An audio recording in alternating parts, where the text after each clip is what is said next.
C'est la période des examens au Centre béninois des langues étrangères.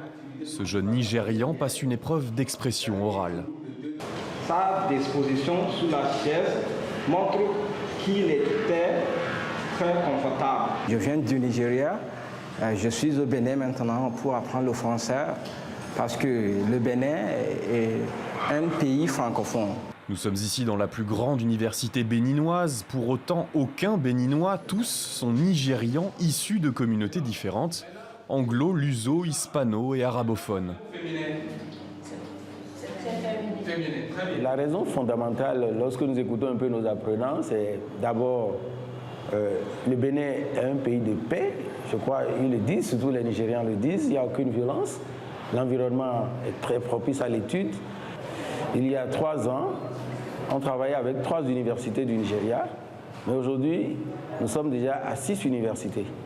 Cotonou, destination préférée pour apprendre la langue de Molière, le coût de la vie est abordable, le prix des formations peu élevé, et les étudiants apprennent dans et à l'extérieur de la classe.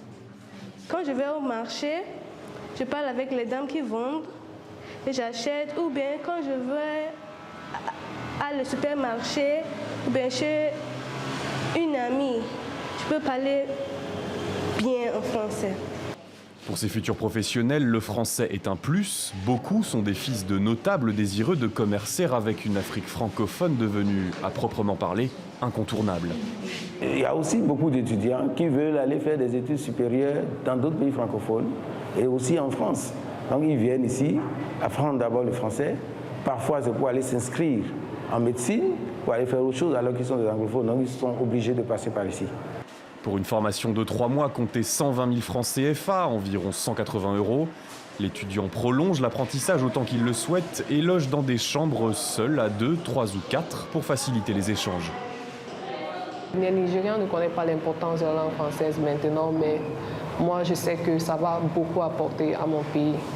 Quand ils viennent, pour la plupart, c'est pour apprendre le français et assurer leurs affaires dans leur pays, une fois retournés dans leur pays. Et ils témoignent que le français est d'une utilité aujourd'hui qu'on ne peut pas dénier. Au Nigeria, le français est obligatoire à l'école et au collège, mais ne l'est plus au lycée.